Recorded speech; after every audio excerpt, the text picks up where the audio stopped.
అన్నవరం అనే ఊళ్ళో ఒక తల్లి కొడుకులు ఉండేవాళ్లు. చిన్న చిన్న పనులు చేసి తన తల్లికి ఏ లోటు రాకుండా చూసుకుంటూ ఉంటాడు కుమారుడైన బ్రహ్మం. ఒకరోజున ఏదో పనిమీద పొరుగురుకు వెళ్లాల్సి వస్తుంది. దీంతో తన ప్రయాణం గురించి తల్లితో చెప్పాడు బ్రహ్మం. పొరుగురికి వెళ్తున్నావా? సరే నాయనా, ఒక్కడివే వెళ్తున్నావా? ఎవరైనా తోడు వస్తున్నారా అని అడిగింది. బ్రహ్మం తల్లి ఎవరూ రావట్లేదు, నేను ఒక్కడినే వెళ్తున్నానమ్మా అని చెప్పాడు. బ్రహ్మం తోడు లేకుండా ఒంటరిగా వెళ్లటం మంచిది కాదని ఎవరినైనా వెంటబెట్టుకెళ్లమని ఆమె కొడుక్కి సలహా ఇచ్చింది.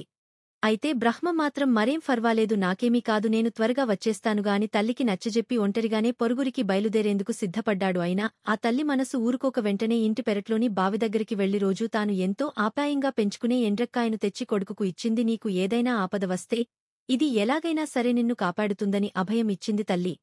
తల్లి మనసును కష్టపెట్టడం ఇష్టంలేని బ్రహ్మం సరేనంటూ ఎండ్రక్కాయను తీసుకుని తన గుడ్డ సంచిలో దానిని జాగ్రత్తగా పెట్టుకుని ఊరికి బయలుదేరాడు.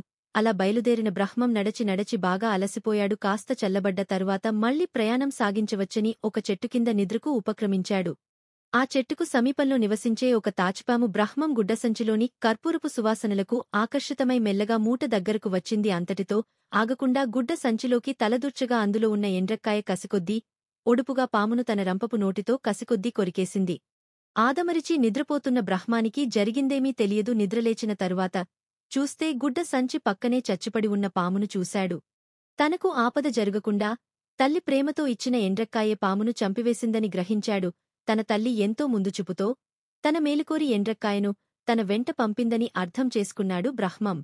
కాబట్టి పెద్దల మాట చద్దన్నం మూట అనే వాస్తవాన్ని బ్రహ్మం అనుభవపూర్వకంగా తెలుసుకున్నాడు. పెద్దల మాటను చిన్నవారు విధిగా వినడమే కాకుండా వాటిని అనుసరించాలని నిర్ణయించుకున్నాడు. ఇక ఆ రోజు నుండి బ్రహ్మం ఎప్పుడూ ఒంటరిగా ఎక్కడికి వెళ్లలేదు. తల్లిమాటలను తూచ తప్పకుండా పాటించటం నేర్చుకున్నాడు. కాబట్టి జీవితంలో ముందుకు వెళ్లాలంటే మనకు నచ్చినా నచ్చకపోయినా పెద్దవారు అనుభవపూర్వకంగా చెబుతున్న మాటలను వినితీరాలి. అప్పుడే మనకు మంచి జరుగుతుంది, పెద్దవాళ్లు సంతోషిస్తారు.